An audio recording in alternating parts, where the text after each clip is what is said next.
शर्मा। आज आप सभी का बहुत बहुत स्वागत करता हूं।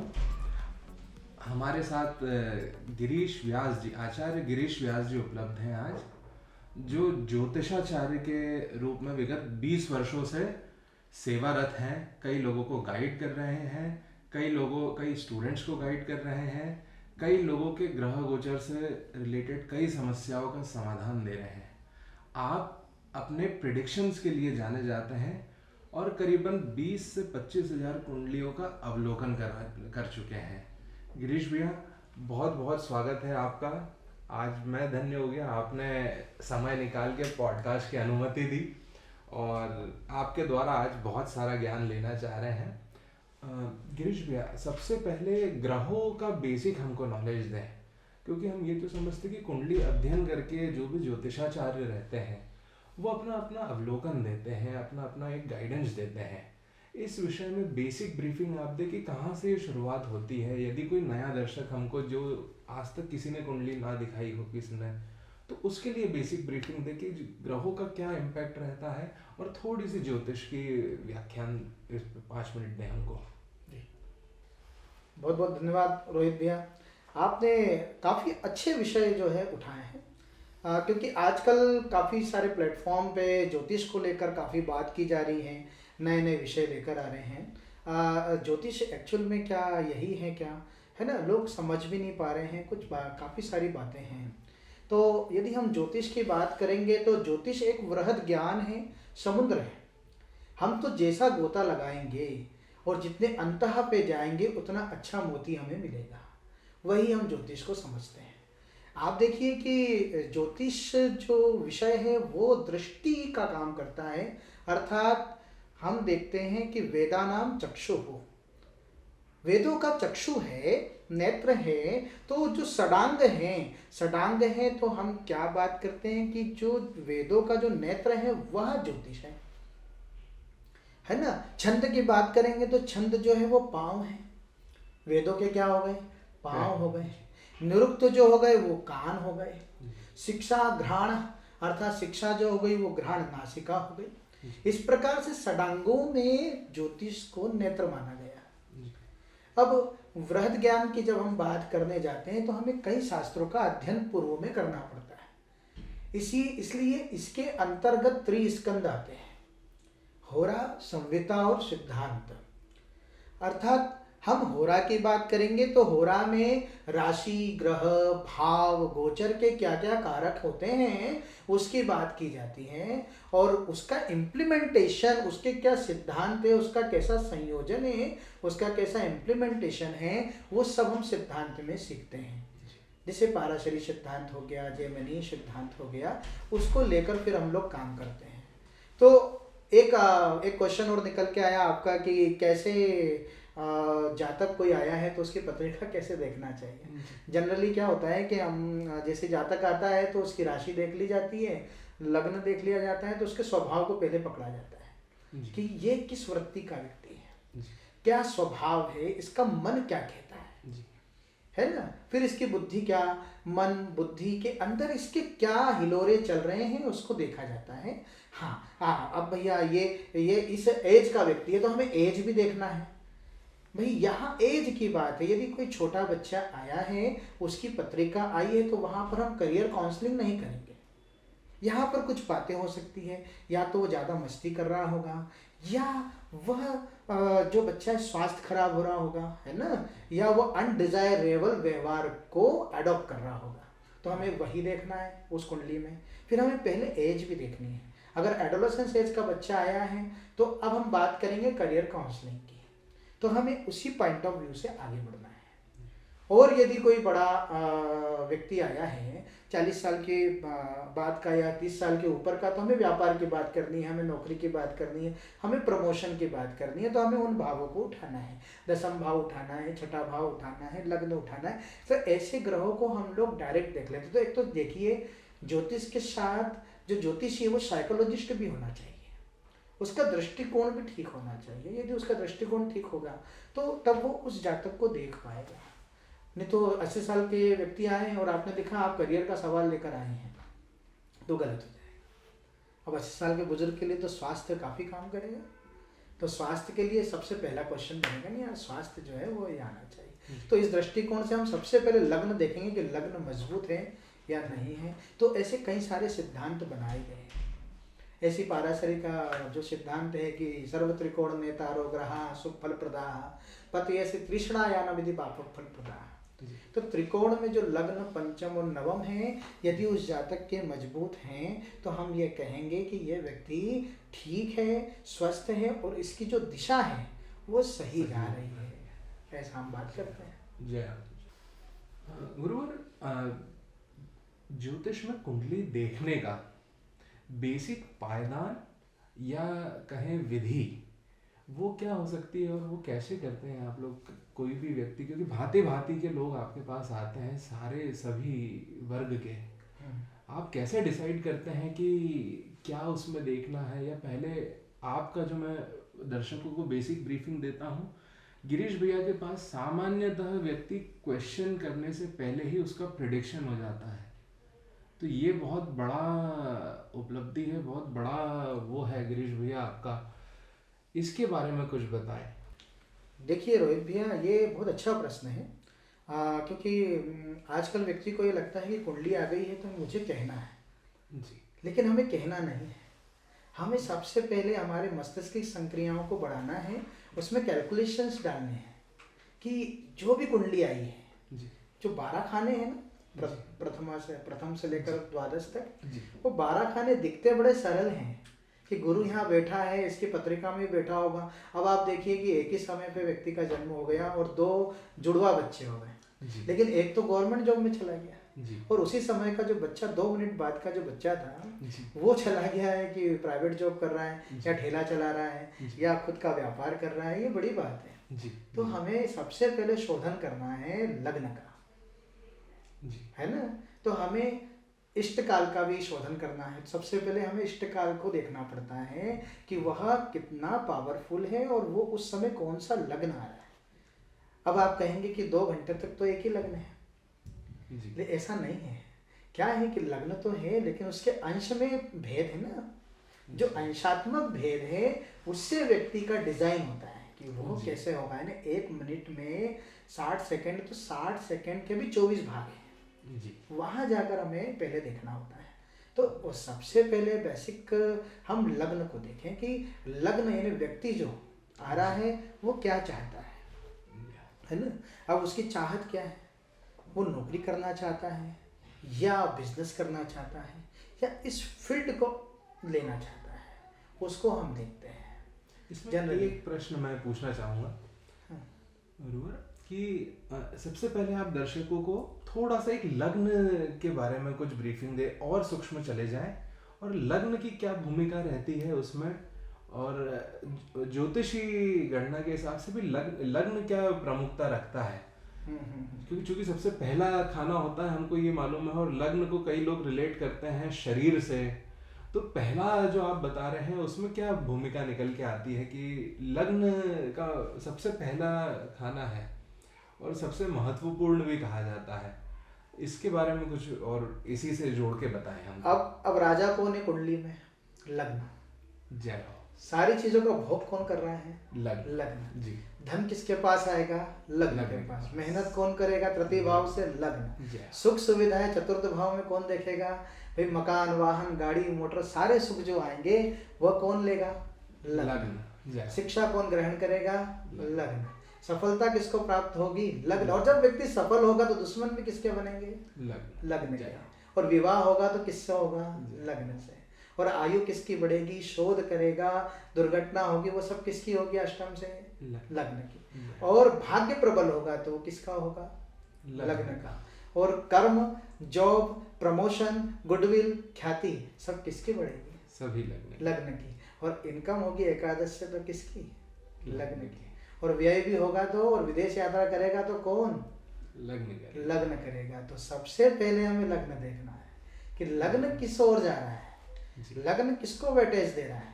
आय को वेटेज दे रहा है, व्यय को वेटेज दे रहा है कि वह गुडविल को वेटेज दे रहा है। तो सबसे पहले हम वेटेज तो जाने उस कुंडली में कि भार कहाँ है। भाई जहाँ पलड़ा होगा वहीं झुकेगा।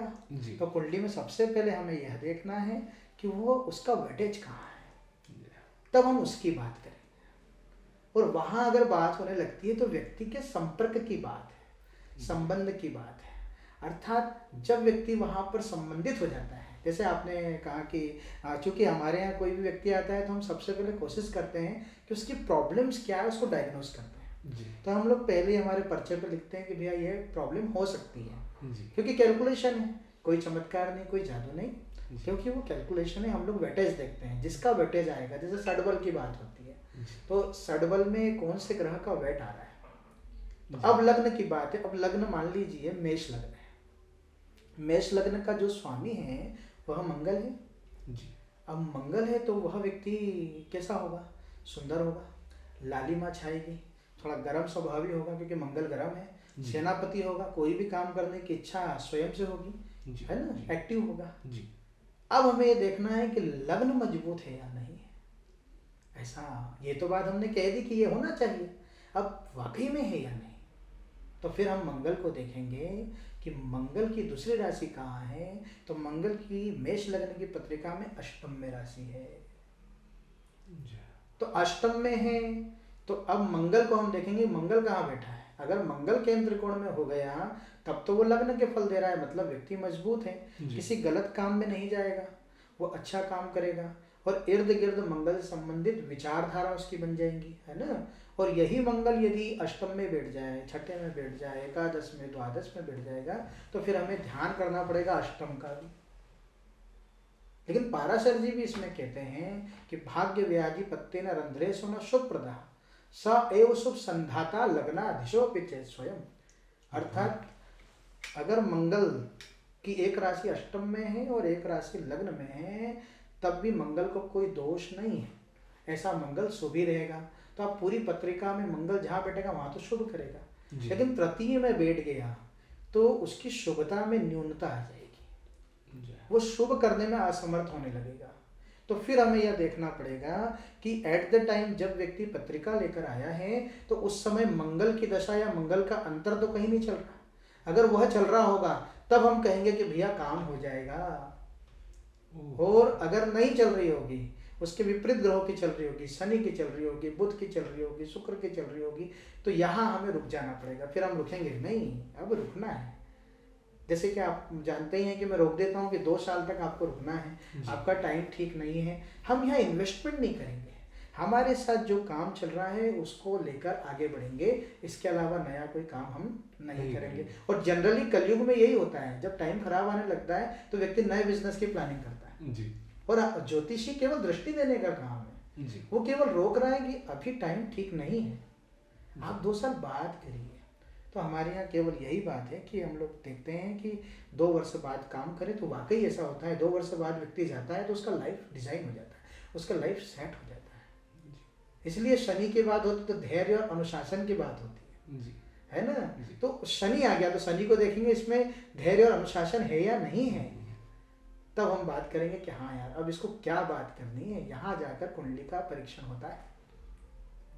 इसमें गुरु एक प्रश्न और निकल के आता है, जो मैंने आपके व्याख्यान पे से एक और प्रश्न निकाला, वो ये था कि क्या जो सूत्र आपने बताया पाराशर जी का, उसके इर्द गिर्द ही सारी घटनाएं होती हैं या उसके उपरांत भी आप लोगों को कुछ देखना पड़ता है? जो सैद्धांतिक ज्योतिष के सूत्र हैं उसके इर्द गिर्द से भी आपको कुछ करना पड़ता है? जैसे आपने महादशा तक का पूरा एक लग्न से लेके मेष का उदाहरण दिया, ऐसा संभव है कि उन ज्योतिष सूत्रों के अलावा भी कुछ ऐसी चीज निकल के आए जो सिर्फ आप लोगों का अनुभव आधारित हो कि यहाँ ये सूत्र कार्य नहीं कर रहा, लेकिन उसके अलावा भी ये संभावनाएं है प्रेडिक्शंस के लिए? नहीं, अब उसमें क्या है, हमें चेक करना पड़ेगा कि जो योग कुंडली में बना है वो वाकई होगा या नहीं।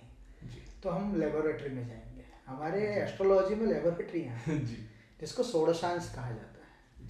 जैसे सप्तांश है, नवांश है, नवमांश में जाकर भी चेक करना पड़ेगा कि ये जो मंगल शुभ कारक हो रहा है कहीं वहां जाकर अष्टम में तो नहीं गया, कहीं उपचय में तो नहीं बैठ गया। अगर उपचय में बैठ गया तब हम कहेंगे कि ये काम नहीं होगा। भाई किसी ने कहा कि मुझे व्यापार कौन सा करना चाहिए, तो हम देखेंगे कि व्यापार की स्थिति है या नहीं, तो हम सप्तम देखेंगे।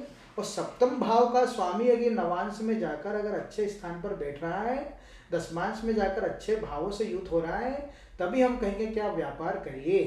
अन्यथा अगर छठे में बैठ जाएगा, तृतीय में बैठ जाएगा, अष्टम में बैठ जाएगा वही ग्रह, तो हम व्यापार के लिए मना कर देंगे कि आपकी व्यापारिक कुंडली नहीं है।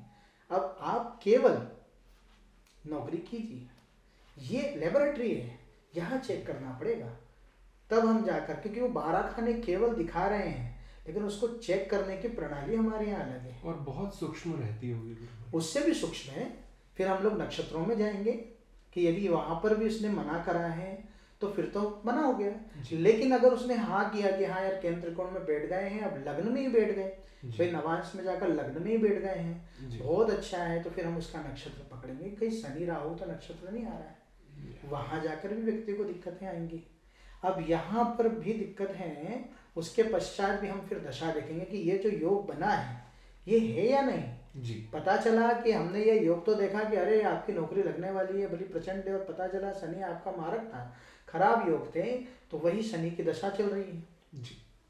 तो फिर हमें खोजबीन करना पड़ेगी कि कहाँ वो सफलता मिल रही है। और यदि एडोलेसेंस एज में उस व्यक्ति को सफलता नहीं मिलती तो फिर हम उसे सजेस्ट करते हैं कि आप प्राइवेट जॉब कीजिए, आप गवर्नमेंट की तैयारी मत कीजिए, है ना। और उसके बाद फिर हम लोग कैपी में जाएंगे, कृष्णमूर्ति में। तो चूंकि मैं कृष्णमूर्ति का छोटा छात्र हूँ, तो हम लोग कृष्णमूर्ति में जाकर फिर उसका शोधन करते हैं कि वो वाकई उद्भूत होगा, भविष्य में बनेगा या नहीं बनेगा। और फिर रूलिंग्स, जिस टाइम पे प्रश्न कहा गया है उसकी रूलिंग्स को देखकर जब वो रूलिंग्स दोबारा बनने जाते हैं तब हम कहते हैं कि आपको 8 साल लगेंगे, आपको 6 साल लगेंगे, आपको 5 साल लगेंगे। इस तरीके से वहां पर वो पहुंचता है। तो इतना शोधन करना पड़ता है, तब हम एक पत्रिका के एक भाव का निर्णय ले पाते हैं। कुंडली तो बहुत बड़ी है जी।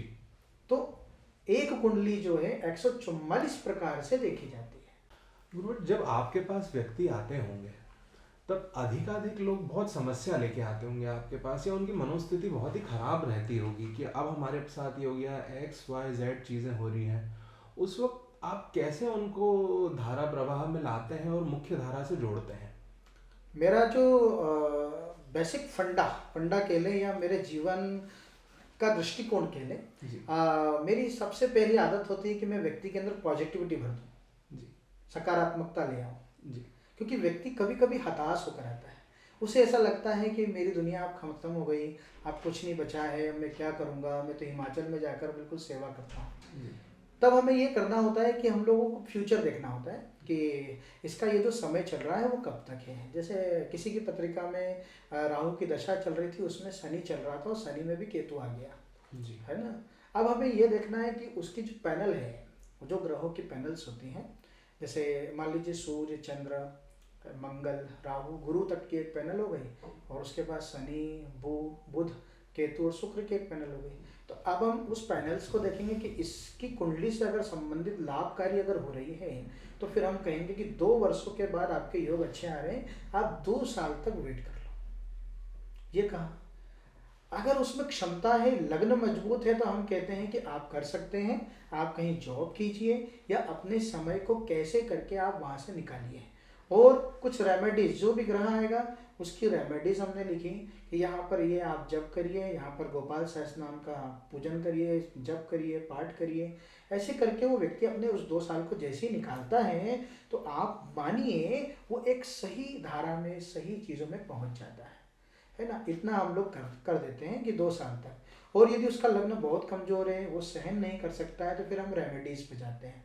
फिर हम लोग उसको कोई नट सजेस्ट करते हैं या उसको हम ले जाकर कोई अनुष्ठान करवाते हैं। जैसे ग्रहों की शांति, जिस ग्रहों के कारण प्रॉब्लम्स आ रही हैं उन ग्रहों की हम लोग शांति कराने का प्रयास करते हैं। लेकिन रेयर केस में, मतलब बहुत खराब होता है, तभी हम रेमेडीज का यूज़ करते हैं और कोशिश करते हैं कि वो स्वयं से ही उससे फाइट कर लें, तो वो ज़्यादा अच्छा होता है। राहु और केतु और शनि का जिक्र किया है इस उदाहरण में आपने। सदैव ही गुरुदेव जब भी ये दशा अंतर दशा में आते हैं तब सदैव ही हानिकारक रहते हैं या हानि ही करते हैं व्यक्ति की? नहीं, ऐसा नहीं कहते हैं। देखिए, सबसे अच्छी बात है कि अगर आपको 7.5 लगी है, राहु केतु आ गया है, तो आप खुशी मनाइए। अब आप अनुशासित होने वाले हैं। क्या होने वाले? अनुशासित होने वाले हैं। आप में धैर्य का गुण प्रबल होने वाला है, जी क्योंकि अब वो लेट देगा, लेट लतीफी होगी तो आपको लग रहा है मेरा समय बड़ा खराब चल रहा है, जी लेकिन ऐसा नहीं है, क्योंकि आपके साथ जो घटना गलत घटित होने वाली थी उसको वो क्रॉस कर देता है और आगे जाकर देता है। तो आप उसका वेट करिए, आपको वेट करना सिखाता है, आपको अनुशासन में लाना सिखाता है। इसलिए राहु केतु शनि जीवन में अगर लग जाए तो समझ लीजिए उस व्यक्ति का जीवन उस 7.5 साल बाद, उस 10 साल बाद सुंदर हो जाएगा। केवल लर्निंग प्रोसेस बढ़ती है, अर्थात इस टाइम पे आपको अपने एफर्ट्स बढ़ाने हैं, और जिस व्यक्ति ने अपने एफर्ट्स बढ़ा लिए तो वो कई गुना लाभ प्राप्त करता है, प्रॉफिट प्राप्त करता है। इस प्रकार से हमें कुंडलियों को देखना है। और इस समय गुरुवर जो हानि होती है जिस भी प्रकार की, उसका हम दर्शन की दृष्टि से देखते हैं कि उसकी लर्निंग चल रही है, बट अंततः अथवा जातक को तो कष्ट वाली प्रोसेस से ही गुजरना पड़ता है, या उसका स्वास्थ्य खराब होता है, या फाइनेंशियली उसके खराब हो जाते हैं, या अनेकों प्रकार की समस्याएं जो उस मनोस्थिति का है उससे वो फेस करता है। तो क्या हमें फिर से आपको लाऊंगा शनि राहु केतु पे कि इनको क्रूर ग्रह बोला गया है, शायद हो सकता है मैं गलत हूँ, क्या ये सदैव क्रूरता ही भरा इनका स्वभाव रहता है या नहीं, हमारा स्वभाव हम वैसा बना ले। जी भाई कोई क्रूर व्यक्ति है तो उसके साथ हम स्वभाव वैसा बना ले। मान लीजिए हमारा नुकसान ही होना है जी, हमारा आर्थिक नुकसान होना है जी तो एक काम करो, एक प्लॉट खरीद के पटक दो, भूल जाओ। जी भाई होना ही है ना, तो जी। मेरे पास जो जमा पूंजी थी वही नष्ट होगी, तो जी। उसे जाकर हम लोग कहीं फ्रीज कर दें पैसे को, जी या हम गोल्ड खरीद लें, या एक ऐसा स्टॉक खरीद लें कि भैया 10 साल बाद देखेंगे, जी और लिख ले कि इसको हम 21 जुलाई 2026 में ही देखेंगे, खत्म हो गया। तो ये नुकसान हो गया आपका, क्योंकि अब उसका रोटेशन नहीं है उन 5-10 सालों। एक तो ये करेंगे। अब कोई महिला है, कोई नव विवल है, उसको कुछ प्रॉब्लम आने वाली है, इन्हीं ग्रहों के कारण स्वास्थ्य खराब होने वाला है, जी। इन्हें शारीरिक कष्ट होने वाला है, जी। तो उस केस में हम लोग कहते हैं कि एक काम करो, कोई बेबी प्लान कर लो। भी कष्ट तो होना ही है ना, तो एक बेबी प्लान कर लो। तो एक काम करिए कि वो समय के अंदर ही आपको वो बेबी जो है वो प्लान हो जाएगा, और आपका जो कष्ट रहेगा वो स्वतः बना रहेगा, तो आप स्वास्थ्य से बच गए। ऐसे प्लान अगर हम करते हैं तो वाकई आप देखिए कि यही शनि राहु आपको बहुत कुछ दे जाते हैं। और इसका बैकग्राउंड बहुत कैलकुलेटिव रहता है, हम पूरा रैंडमली calculative। इसको किसी को भी सजेस्ट नहीं कर सकते कि ये सेरिडॉन आप खा लो, ये कैप्सूल नहीं आप नहीं, खा ऐसा लो। नहीं हो सकता। नहीं, आप कुंडली में ये देखेंगे कि गुरु यहाँ पर बैठा हुआ है और ऐसा बोल दें, ऐसा नहीं। पहले उस गुरु को जानना पड़ेगा कि वो अच्छा है बुरा है, कब अच्छा देगा कब बुरा देगा, तब जाकर हमें रेमेडीज देना पड़ती है। इतना सरल नहीं है कि हम लोगों ने देखा और हमने कह दिया और हो गया। केवल आप स्वभाव जान सकते हैं ग्रहों का, उस राशि में बैठकर स्वभाव जान सकते हैं, लेकिन उसको मिलाना, क्योंकि चाय भी बनाते हैं तो चाय पत्ती, शक्कर, दूध और पानी का जो योग होता है उसको उबलने में टाइम लगता है। उसी प्रकार हमारी बुद्धि के अंदर भी जो उबाल है वो बनता है, उसके बाद वो पकता है, तब वो आपको मिलता है। तो इतना सरल तो नहीं है, लेकिन हाँ ये कि साधना का विषय है, ये साधना ही है। और अब तो मैं ये कहता हूँ कि कुंडलियाँ खुद मुझे आके कहती हैं कि ऐसा कहो, मैं तो वैसे ही कह देता हूँ जो कुंडली कहती है। जय, ये गुरुवर आपका बड़प्पन है, लेकिन आपके प्रेडिक्शंस के लिए ही जितने भी आपके यजमान हैं वो आपके मुरीद हैं।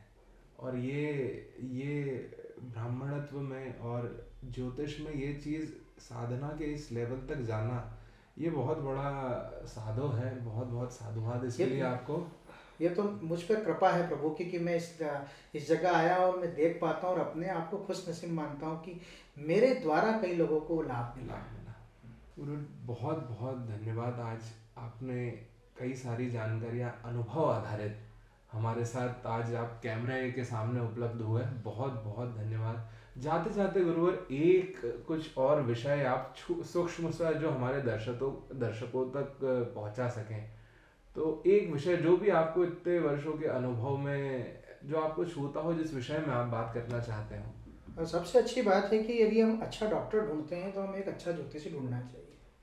तो हमें खुद का भी एनालिसिस करना चाहिए कि कौन ज्योतिषी अच्छा है और हमारे भले की बात कर रहा है। ऐसा ना हो कि किसी ने कहा और हमने रेमेडीज़ ले ली। कभी कभी वो रेमेडीज़ ख़राब होती है। ऐसे कई सारी जगह आती हैं कि किसी व्यक्ति का जेल योग था, वो जेल में था, उसने हनुमान चालीसा के, उसका मंगल खराब था और मंगल के कारण ही जेल में गया, लेकिन अब उसके 1.25 लाख हनुमान चालीसा का पाठ कर दिया और जिस दिन पूर्णाहुति थी उसकी उम्र पैदा हुई। तो ऐसे भी कई सारे उदाहरण आते हैं। तो कोशिश करिए कि कोई अच्छा ज्योतिषी आपको मिले और वह आपको बताए, और आप खुद एनालिसिस कीजिए कि कौन व्यक्ति सही है, कौन व्यक्ति गलत है। तो उसके लिए थोड़े शास्त्र भी अगर आप थोड़े पढ़ें और उसके बारे में जानकारी लें, क्योंकि पुस्तक आपको वहाँ तक शिव रक्षत है की बात करती वहाँ तक ले जाएगी। यूट्यूब और इंस्टाग्राम से प्राप्त जो नॉलेज है वो हम कह नहीं सकते कि वो सही है या गलत है। और प्रश्न पूछें कृपया, अपने ज्योतिष से जो भी आपके आचार्य हों उनसे प्रश्न पूछिए, जिज्ञासा रखिए उनके प्रति, सिर्फ लेने के भाव से ही ना जाएं, जिज्ञासु होके जाएं, कुछ नया धारण करने जाएं। बहुत बहुत धन्यवाद आप लोगों का।